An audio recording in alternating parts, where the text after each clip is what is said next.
जोंनो मा नांगौ जोंनो खौसेथि अनज्लायनाय आङो गोसोआव दं दाबो बड'फा उपेन्द्रनाथ ब्रह्मनि फंसे बाथ्रा बुंनाय तामुलपुराव जेब्लानाखि हाई सेकेन्डारि फिल्डनि बेबायदि मोनसे गेवलां फोथाराव मोनसे मिटिं जादोंमोन बे समाव बे बुंदों जेब्ला बर'फ्रा सेपारेट स्टेट मोनगोन आलादा हादर मोनगोन बे समाव बर'फ्रा आलो गोजोन खामिगोन आरो बर'फ्रा गोजौ थाखोआव जोङो दावगालांगोन आरो बर' न'खर साफ्रोमबो थांनानै थानायनि राहा लामाखौ होगोन होननानै मोनगोन होननानै बे बुंनाय बाथ्राया दिनै बहा थांखो बे गिदिर आंनि गोसोआव अरायसम गाबखाङो बे सोंलुआ आंनाव फैयो दिनै जोंनि दैदेनगिरिफ्रा मा अबस्थाजों दैदेन जाखो सोरजोंबा बायजाबाय नामा सोरजोंबा खबजायाव जोबनानै दोनजोब्बाय नामा दा बेनिखायनो जोंनि एथ'बानाखि थै बोहैनाय बे बहा थांखो जोंनि भारत हादरनि इतिहासखौ जों नायब्ला नुनो हायो जोङो साखाथि फाखाथि गोबां हादरफ्रा आलादा हादर मोनदों अरुणाचल बे हादर मोनदों थै थोबसेबो बोहैयाखै मेघालया जि समावनाखि शिलंआ आसामनि राजधानीमोन कैपिटलमोन बे समाव आङो स्टुडेन्ट मेघालया सेपारेट स्टेट मोनदों 1971 आव बे समाव आङो स्कुलाव फरायोमोन दिनै आङो बुंनो हागौ बे मेघालयाबो जाथि मोनथामजों खौसेथि जानानै दाबिनाय हादर खासिया जैन्तिया आरो गार' आङो बुंनो हागौ बिसोरनि गेजेराव थै थोबथिं गासिबो बोहैयाखै बिसोर आलादा हादर मोनबाय दिनै जोंनि बर'फ्रा बेसेबांनाखि थै बोहैखो बेसेबांनाखि जोङो सैनांखो दिनै बिनि फिथाइखौ जोङो मा मोनखो बिनि फिथाइखौ जोङो दिनैसिम जेबायदि लाबालाब जोङो मोननांगौमोन जि फिथाइखौ जोङो मोननांगौमोन दिनै जोङो बेखौहाय मोननो हायाखै बेनिखायनो जोङो मिथिनो हागौ जे 1960 मायथाइ आरो 1930 मायथाइयाव जेब्लानाखि गुरुदेव कालीचरण ब्रह्मआ जायनाखि जोंनि बर'फोरनि ससियेल आरो धर्मनि रिफर्मेशन गुस्लायनायखौ लाबोनो हास्थायनाय बे मानसिया मा खालामदों साइमन कमिसननो मोनसे पलिटिकेल सेटआप पलिटिकेल दैदेनजानाय मोनसे नांगौ होननानै जेब्ला बे साइमन कमिसननि सिगाङाव बेखौ बे लाइजामखौ होदोंमोन दिनै बे लाइजामा मा नेवसि जादों बे ग्रहण खालामजायाखै आरो बेनिफ्राय जोङो बुंनो हायो जे 1994 आरो 75 मायथाइयाव जेब्लानाखि जोङो रमान स्क्रिप्टनि थाखाय आन्दोलन खालामदोंमोन आरो जेब्लानाखि खेलमाथि होननाय सनितपुर डिस्ट्रिक्टआव मोनसे आफाद जादोंमोन 15th एनुअल कनफारेन्स बेवहाय सानथामनि हाबाफारियाव मार्चनि 15 तारिख 1974 मायथाइयाव जोङो सिद्धान्त लानानै रमान स्क्रिप्टनि आन्दोलन खालामदोंमोन नाथाय बिनि बिपरीत जोङो मा मोनखो जोङो जेबो लाबालाब मोनाखिसै जि जिनिसनि थाखाय जोङो थै बोहैयाखैमोन जि जिनिसफोरनि थाखाय जोङो न'खरफ्रा सिलिंखार जायाखैमोन दिनै जोङो बेखौ नाजावबाय बे जोंनि थाखाय दुखुनि बाथ्रा दिनै जोङो बर' हिसाबै जोङो बेखौहाय साननानै नायनांगौ आरो बिनिफ्राय दहाय जोंहा मानगोनां सनाराम बागलारिया बेखौ होनलांबाय जे 1900 मायथाइनि जोङो 93 मायथाइयावहाय 17 डिसेम्बराव जोङो बड'लेण्ड एकर्ड जोङो साइन खालामनानै जोङो BSc खौ जोङो मोनबाय आंहा गिदिर प्रश्नआ बेनो जोंनि जोहोलाव सेंग्रा सिख्लाफ्रा बे BSc नि थाखाय थैदोंमोन नामा बे BSc नि थाखाय थैदोंमोन नामा नङा आंनि गोसोआ दासिमबो मानिया आं व्यक्तिगत हिसाबै मानिया जोङो थै बोहैदोंमोन आङो मोनसे उदाहरन होनो हास्थायो आं भुक्तभोगि आंनि न'खराव फिफा फिसाजा साब्रै नष्ट सिथार जाजोबदों बिसोरो बे बड'लेण्ड आन्दोलननि थाखाय आरो आंनि बिबथै बे बड'लेण्ड आन्दलननि थाखायनो बियो रुंसारि जानांदों जिउ होदों बेनिखायनो दिनै आङो बुङो दाथि आङो बुङो दे BSc मोननायावबो आंहा सन्तुष्ट नङा मानि थाखाय जेब्लासिमहालागै जोङो सेपारेट बड'लेण्ड मोनागौ मानि आंनि जिउआव गोजोननाया अरायबो सफैनाय नङा जेरै जों आसखान्दा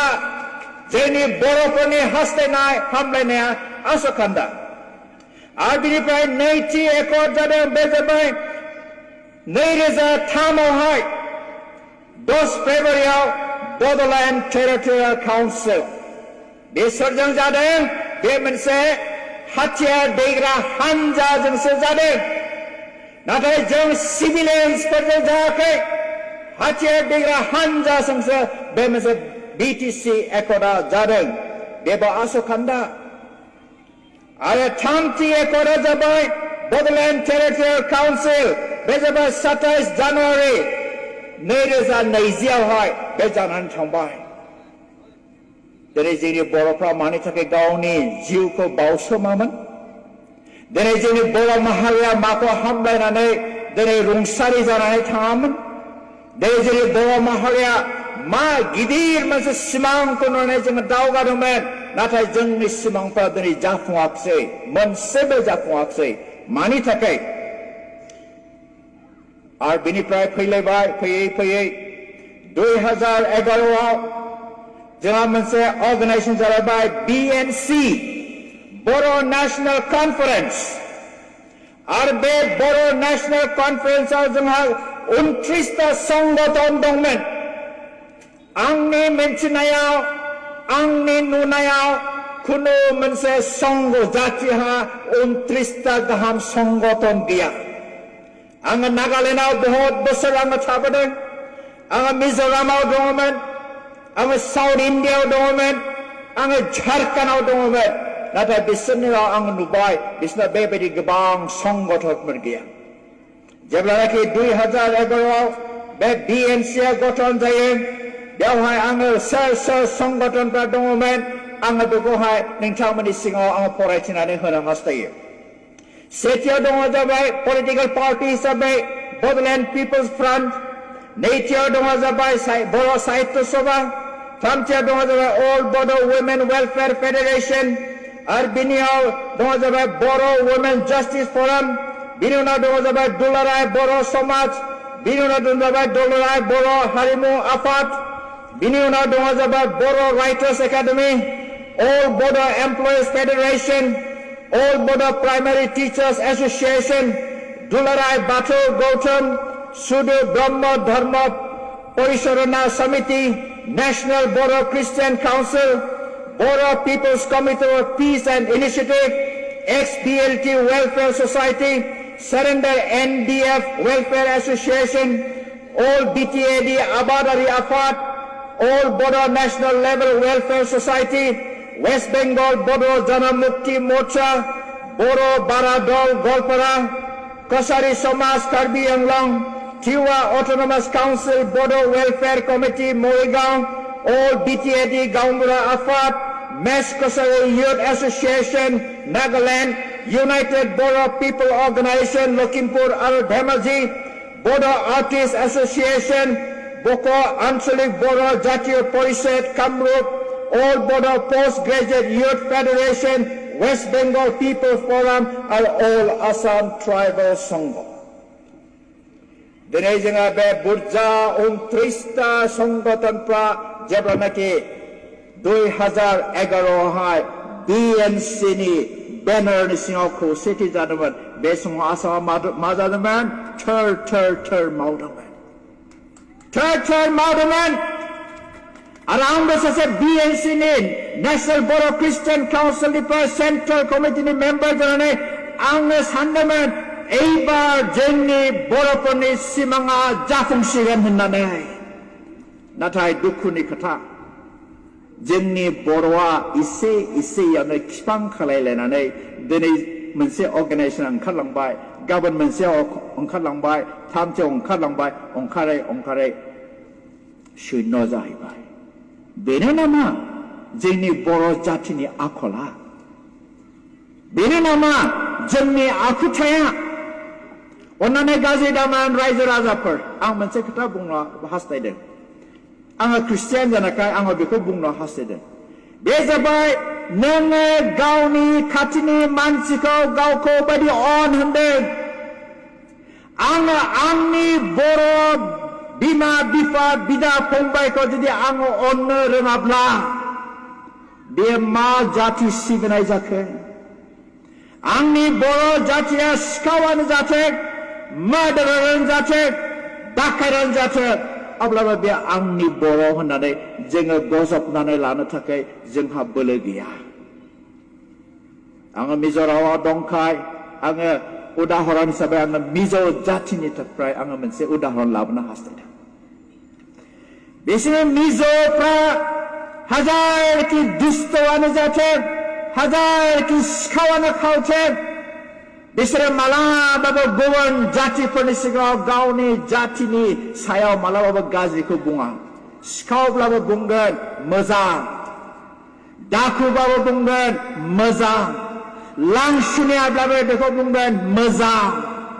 नाथाय जोंनि बर'फोरनाव बे आखल आखुथाया गैया जोङो थावसो फुननानै होदेरो सोरबा जुदि सिखाव होननानै मिथिब्ला सोरबाफोर नायगिरफैबा हनै बेनो होननानैसो जोंहा आसि दिन्थियो बेनिखायनो दिनै बे अल बड' एक्स भलेन्टियार फर्स अर्गानाइजेशना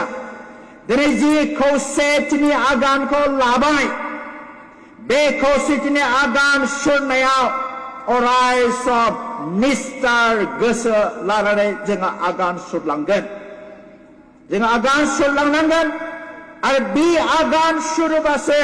जोंनि जातिनि बर' माहारिनि गांनाय उखैनाय जोंनि सिमाङा जाफुंगोन नोङो सिमांल' नुनायजों जाया नाथाय जोंनि आखल आखुथायफोरजों जोंनि मावनाय होननायफोरजों जोङो दिन्थिलांनांगोन जोङो अनज्लायनो सोलोंनि जोङो हेफाजाब होलायनो सोलोंनि आंहा मोनसे गिदिर सोंलु दंबावो जे बर'फ्रा मानो जोङो माब्लाबाबो खौसेथि जानो हाया खारना मा बे सोंलुनि सोंनायनि फिनखौ आङो दिनैसिम मोननो हायाखै नाथाय आं गावखौनो सन्थुष्ट जा इसोरानो जोंखौ बिदिनो दाखादों नामा इसोरानो बेबायदि सोरजिखादों नामा अबंलावरियानो जोंखौ बेबायदि सोरजिखादों नामा आनान गसायानो जोंखौ बेबायदि सोरजिखादों नामा होननानै आङो सम साननानैल' थानानै आङो गावखौ सन्थुष्ट खालामबाय दा बेनिखायनो आङो बारा गोलाव बुंनो आङो बेखौनो बुंनो हास्थायो जे दिनैनि आथिखालनि दिना जोङो गावखौ दांनायनानै नायनि आङो बर'थारब्ला आंनि जातिखौ आं बेसेबां अननो हाखो आंनि जातिनि खौसेथिनि थाखाय आङो मा अबदान होनो हाखो दिनै जोंनि बे अल बर' एक्स भलेन्टियार फर्सआ जि आगानखौ सुरबाय बे आगान सुरनायाव दान्दिसेनि थाखायल' नङा दसेनि थाखायल' नङा